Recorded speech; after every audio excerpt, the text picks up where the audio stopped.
मोचन कृपा निधान संकट मोचन कृपा निधान श्री गुरु रामानंद भगवान श्री गुरु रामानंद भगवान श्री गुरु रामानंद भगवान श्री गुरु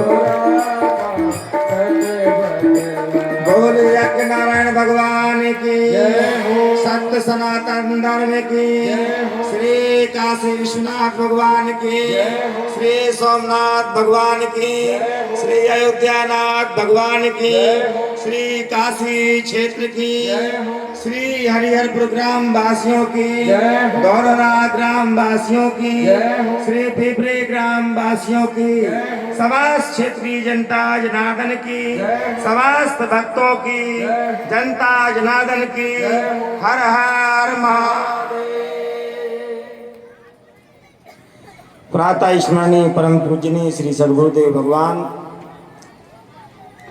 व्यास शासन पर विराजमान परम पूज्य महामंडलेश्वर श्री अयोध्या धाम से पधारे हुए श्री गणेश दास जी महाराज जी,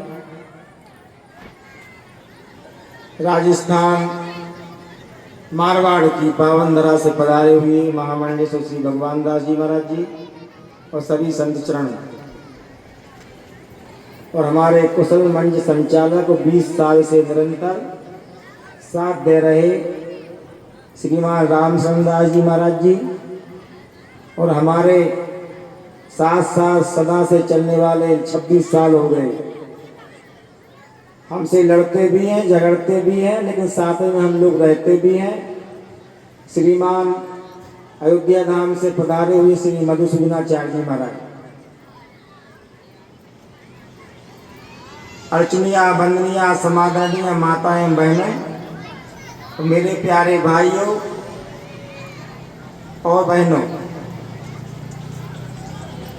परमपिता परमात्मा की असीम अनुकंपा से यह माँ सौभाग्य हम सभी को प्राप्त हुआ है कि माँ काली जी के इस पवित्र परिसर में प्रांगण में समुपस्थित होकर के हम लोग धर्म लाभ प्राप्त कर रहे हैं। आप लोग वैसे नहीं है कि अपरिचित हैं कथा से, भागवत से, वार्ता से। एक बार हम प्रार्थना करें कि सब सन्नाटे में चले जाएं, सभी लोग चुप हो जाएं, शांत हो जाएं और ध्यान से बात को सुने। जैसे यहाँ पर कुछ माता जी बहन लोग बात कर रही हैं, उनको कहें कि वो बंद हो जाएं। हमारा गांव इतना कथा से अपरिचित नहीं है तो वो कथा के बारे में कुछ नहीं जानता। सब कुछ जानता कथा क्या कहलाती। काशी पास में है, श्री वाराणसी धाम श्री काशी क्षेत्र पास में है, श्री मार्कंडे जी पास में, गंगा गोमती जी का किनारा है। एक पंडित जी ने भागवत जी का अध्ययन किया। अध्ययन स्वाध्याय करने के बाद में उनके मन में भाव आया कि जहाँ पर कभी कथा नहीं हुई है वहाँ पर मुझे चलना चाहिए। पंडित जी एक गांव में गए, एक ठाकुर साहब के यहाँ पर। तो ठाकुर साहब बहुत घमंडी थे, अकड़ू थे। पंडित जी ने कहा, ठाकुर साहब, बाबू साहब मेरी कथा करवा लीजिए। बाबू साहब ने कहा, कितनी दक्षिणा लोगे? जो आप देंगे सो ले लेंगे, नहीं दोगे तो नहीं लेंगे। अंकित भाई वीडियो बनाने का काम करें, फोन पर बात नहीं करें। सामने तो बिल्कुल बात मत करिए, थोड़ी आउट होकर करिए और वीडियो बनाइए। तो उन्होंने कहा कि कितना पैसा लोगे, कितनी दक्षिणा लोगे? अपनों को फटकारना मेरा दायित्व, तुम गैरों को बिल्कुल नहीं फटकारते, ये दूर रहते हैं। अपनों लोगों को ही सुधारा जा सकता है, दूसरों से तो केवल प्रार्थना की जा सकती है। हम अपने लोगों के लिए सब तरीका से बताते हैं कि भाई ऐसा काम नहीं करना है। बाबू साहब ने कहा, कितना पैसा लोगे? पंडित जी ने कहा, जितना आप दे दोगे, नहीं भी दोगे तो हम जैसा यथा भगवान के श्री चरणों में अर्पित करके चले जाएंगे। लेकिन पंडित जी भी पहलवान थे, मूडी दिमाग के आदमी थे, और बाबू साहब भी मूडी दिमाग के आदमी थे। जहाँ पर कथा होती थी वह पंडित जी के सामने सो जाते थे 2 बजे। पंडित जी बोलते रहते थे। तो पास के गांव से कुछ बड़े लोग आए हुए, तो पंडित जी को लगा कि बाबू साहब मेरा अपमान कर रहे हैं। तो उन्होंने ऐसा धक्का दिया कि उठ जाओ।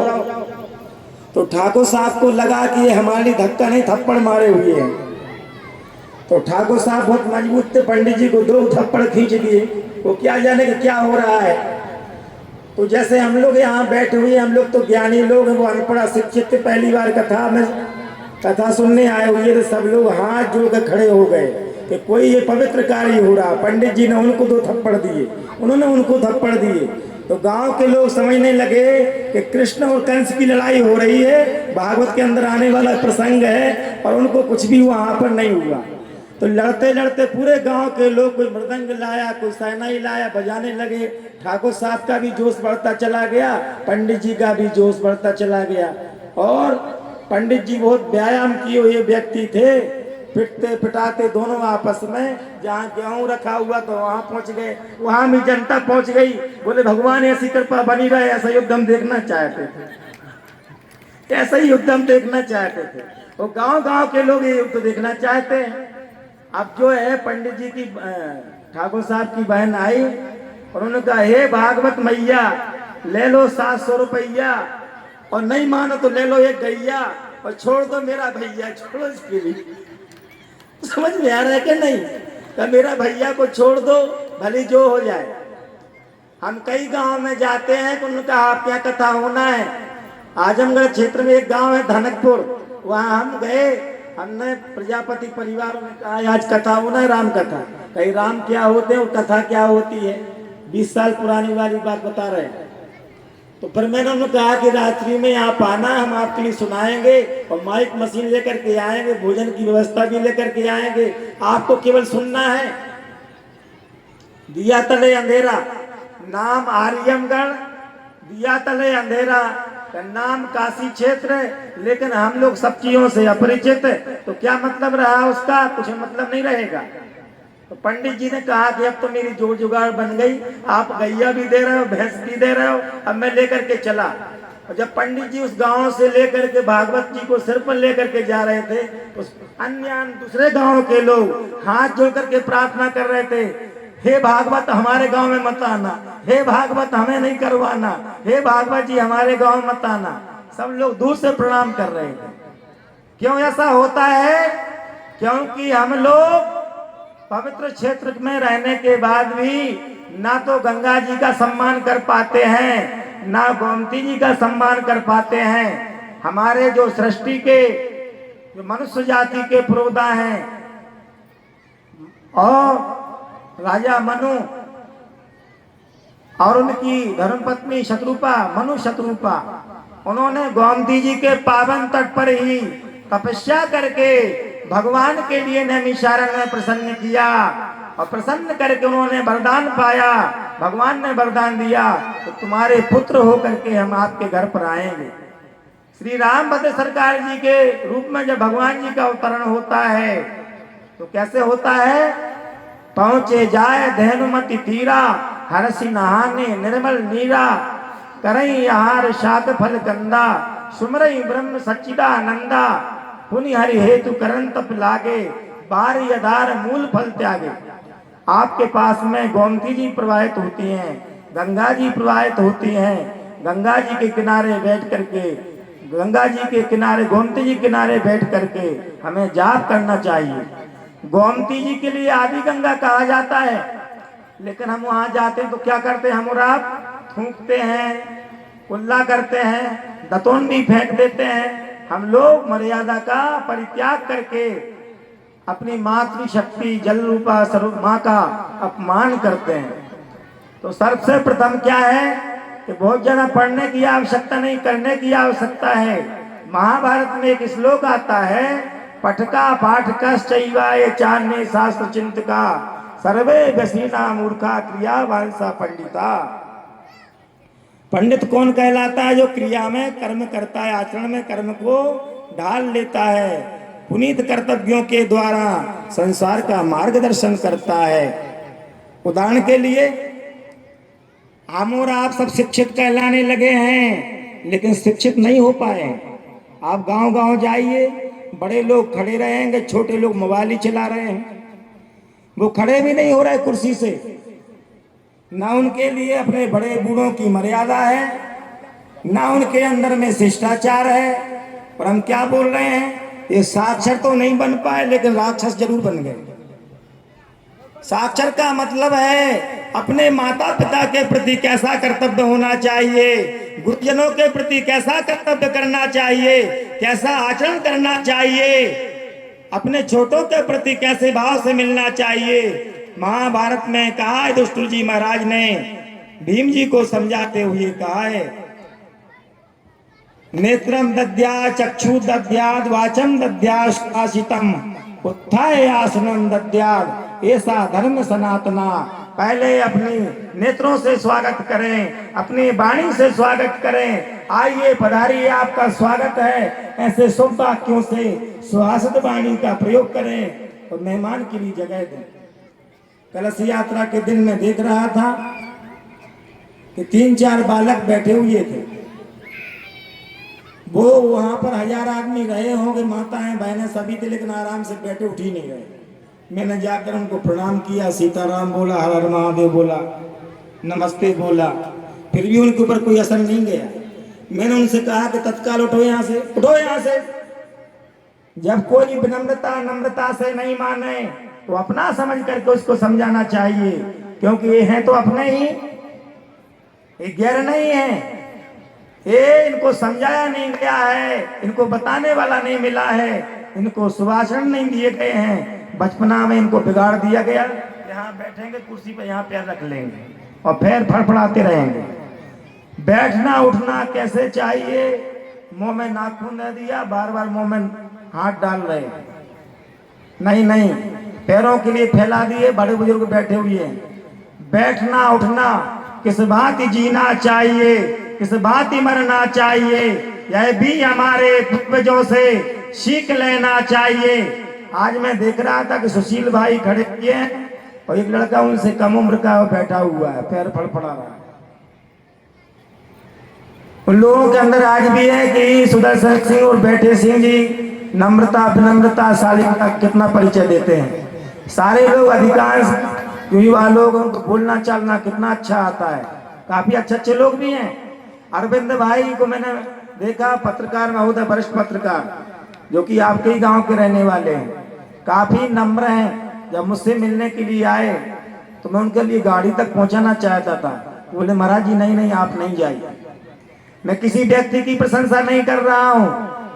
यहाँ पर हमारे बालकृष्ण वगैरह यदुवंशियों में भी कई लोग ऐसे लोग हैं, राजभर समाज में कुछ ऐसे लोग हैं जो काफी अच्छे हैं और उनसे सीख मिलती है।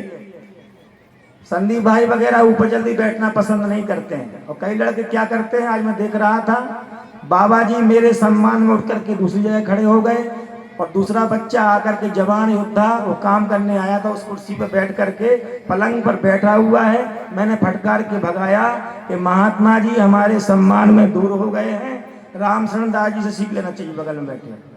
जब मैं वहां से निकलता हूं तो उतनी बार खड़े हो जाते। हमारे शिष्य हैं शत्रुघ्न जी, मेरे साथ में वो साधु जीवन में आ गए थे। जब भी मैं रात्रि में जगता था उतनी बार वो खड़े हो जाते, गुरुजी आ रहे हैं, वो जज साहब बन गए। आज भी जब मैं वहां से उनके द्वार से वहां से निकलता हूँ कमरे से बाहर में लघु शंका आदि के लिए, तो रात्रि में जाग करके वो हाथ जो के खड़े हो जाते। हम ही यहाँ पर जो बैठे हुए हैं, पूज्य योगी आदित्यनाथ जी महाराज के गुरुदेव के सामने कई बात करता था तो मुंह को कपड़ा में लगा करके बात करता था, ताकि महाराज जी के लिए किसी भी तरीका का ऐसा ना लगे ये बस साधु अशिष्ट है। तो शिष्टाचार सीखना जरूरी है। बच्चों को चाहिए कि माता पिता को सुबह सुबह प्रणाम करे, बन सके तो आधा घंटा 15 मिनट पैर दबाए सेवा करे। जहाँ देव मूर्ति मिले या कागज में भगवान के चिन्ह मिले, उनको उठा करके दूसरी जगह पर रख दे, गंगा जी में विसर्जित कराए। लेटरिन बाथरूम के पास में ना डाले। हमारे यहाँ भी क्या होता है, निमंत्रण देने जाते हैं, भगवान के ऊपर में निमंत्रण कार्ड के ऊपर में चाय का गिलास रख देते हैं। इससे कोई बुरी बात हो सकती है? जब हमारे पति के ऊपर में या पत्नी के ऊपर में या बच्चे की फोटो के ऊपर कोई रखता है तो हम खराब मानते हैं, लेकिन भगवान राम जी के ऊपर में, शिव जी के ऊपर में, माँ दुर्गा जी के ऊपर में हम कप रख देते हैं, हमें शर्म तक नहीं आती। हमने कई बार देखा, हमारे यहाँ पोस्टरों पर रख देते हैं, हमारे कमरे में स्वयं वो कुटिया में रख देते हैं। मैं अपने शिष्यों को फटकार लगाता हूं कि ये काम नहीं करना चाहिए। यदि हम लोग नहीं करेंगे इस काम के लिए तो कौन करेगा। पिछले 2 साल पहले की बात है, एक ने मुझे 21,000 चंदा दिया। चंदा देने के बाद में पोस्टर उसके बाद मैंने रख दिए कि निमंत्रण कार्ड किसी को दे देना है, आप सब आपके मानने वालों को। भगवान की फोटो बनी थी। मैं 2 साल के बाद कमरे में गया तो कप प्लेटें वो निमंत्रण कार्ड के भगवान जी की मूर्तियों पर रखे हुए थे। मैंने कहा तत्काल हटाओ, पेपर रखो इनके ऊपर में। भगवान जी की मूर्ति बनी है, ठाकुर जी की फोटो बनी हुई है, इन पर आप कप रख रहे हैं, मग रख रहे हैं, थाली रख रहे हैं, लोटा रख रहे हैं। तो सबसे प्रथम कर्तव्य है शिक्षा बढ़ाना देश में। शिक्षा बिना हम पढ़ रहे हैं बार बार क्लेश में। देखो संत रविदास जी महाराज की फोटो थी। एक मैं हरिजन मोहल्ले में गया तो महिला विचित्र थी, कैसी थी पता नहीं, उसने पोस्टर को फाड़ दिया। सरायसागर की बात है, सोनू के गांव की। मैं प्रधान देखते रह गए, कुछ नहीं बोले। मुझे अचानक गुस्सा आया। मैंने कहा भली मुझे कुछ भी हो जाए, SC ST केस हो जाए, लेकिन इसमें संत रविदास जी की फोटो है, गौतम बुद्ध भगवान की फोटो है, इसमें स्वामी रामानंद जी की फोटो है, रामानुज जी की फोटो है, माधवाचार्य जी की फोटो है, निम्बार्काचार्य जी महाराज की फोटो है, संत ज्ञानेश्वर महाराज की फोटो है। इसको फाड़ रही, जानबूझ करके फाड़ा। मैं लठ लेकर के उतर गया। पूरा कॉलोनी मोहल्ला इकट्ठा हो गया। मैंने कहा माफी मांगो यहीं पर।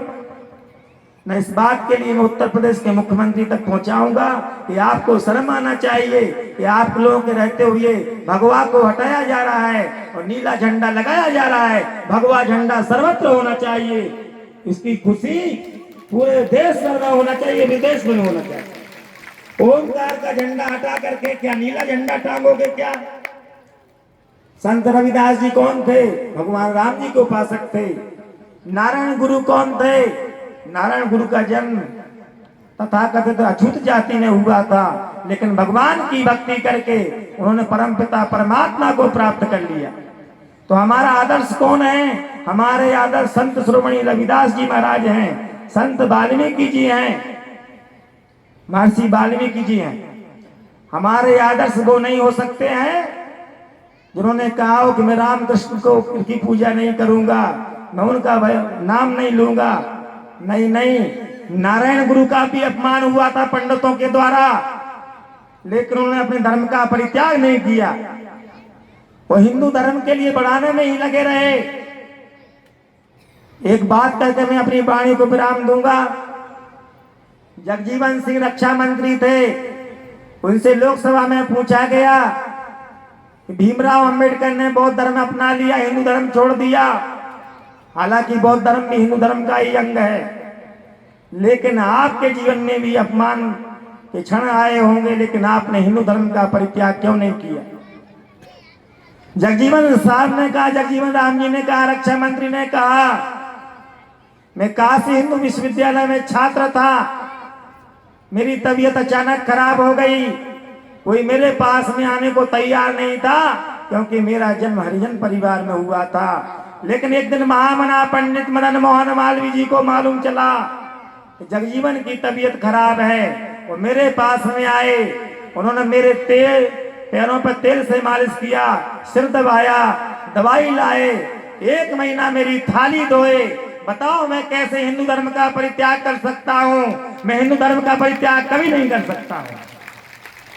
तो हमारे सामने जो गलत उदाहरण पेश किए जाते हैं कि पंडितों ने सताया है, ठाकुरों ने सताया है और रामकृष्ण की वो निंदा करने लगते हैं, और सरकार भी इस नंगे नाच को देखती है।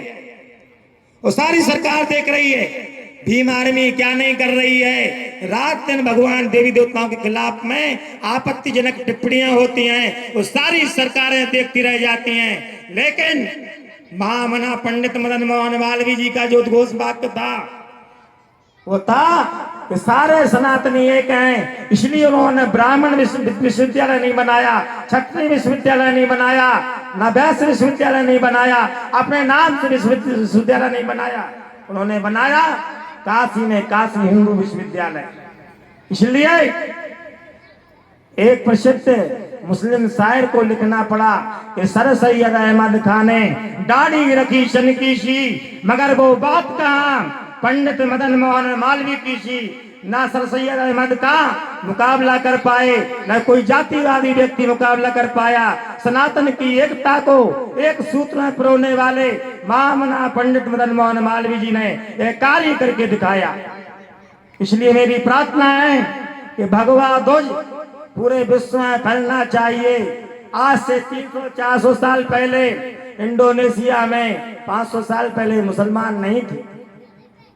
वहां पर राम कृष्ण की पूजा होती थी, देवी दुर्गा गणेश भगवान की, शिव जी की पूजा होती थी। यहाँ तक कि भारत के प्रथम प्रधानमंत्री पंडित जवाहरलाल नेहरू जी इंडोनेशिया गए तो वहां के राष्ट्रपति की यहाँ संतान हुई थी। उन्होंने कहा पंडित जी क्या नाम रख दिया जाए, तो उन्होंने कहा कि इंडोनेशिया में हिंदू संस्कृति थी, इसका नाम मेघावती सुमित्रा सुकर्णो का नाम रख दो।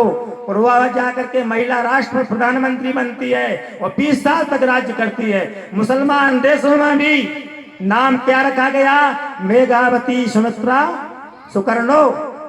आप इंटरनेट पर सर्च कर सकते हैं। आज से 20-25 साल तक जो हिंदुस्तान में नहीं हो पाया वो इंडोनेशिया में हुआ। तो वहां पर के करेंसी पर, नोटों पर, वहां के पैसों पर भगवान गणेश जी की प्रतिमा थी, भगवान राम जी की प्रतिमा थी, भगवान शिव जी की प्रतिमा थी। वहां के एयरपोर्टों का नाम भी कर्ण के नाम से था, राम जी के नाम से था, अयोध्या के नाम से था। लेकिन हमारे यहाँ पर जब बात आती है तो हम पीछे हट जाते हैं।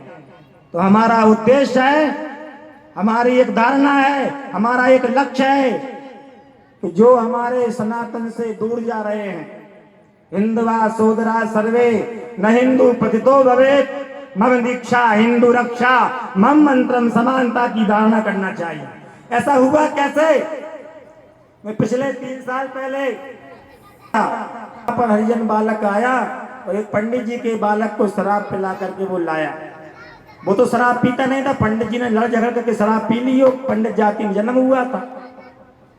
मैं किसी जाति से भेदभाव करता नहीं हूँ। जब वो आए तो मेरे पास भोजन रखा हुआ था, हरिजन से जबरदस्ती उसने शराब पी थी और वो बोलने लगा कि महात्मा तुम्हारी बड़ी सहानुभूति इन जातियों के प्रति है, ये भोजन जमीन पर फेंक करके दो इसके लिए।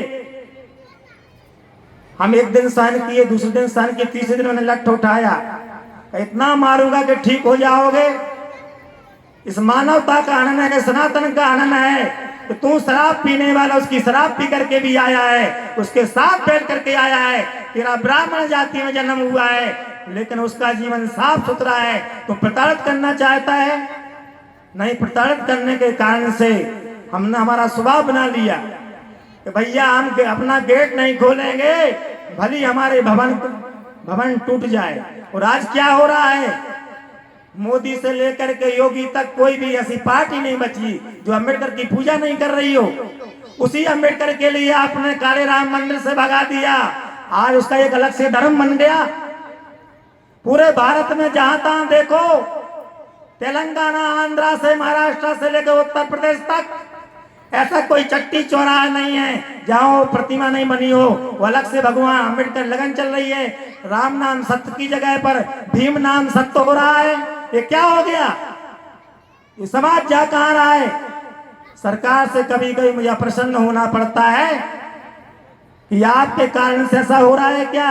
राम नाम सत्य की जगह पर भीम नाम सत्य बोला जा रहा है। पूरे इंटरनेट पर हजारों वीडियो डाले जा रहे हैं।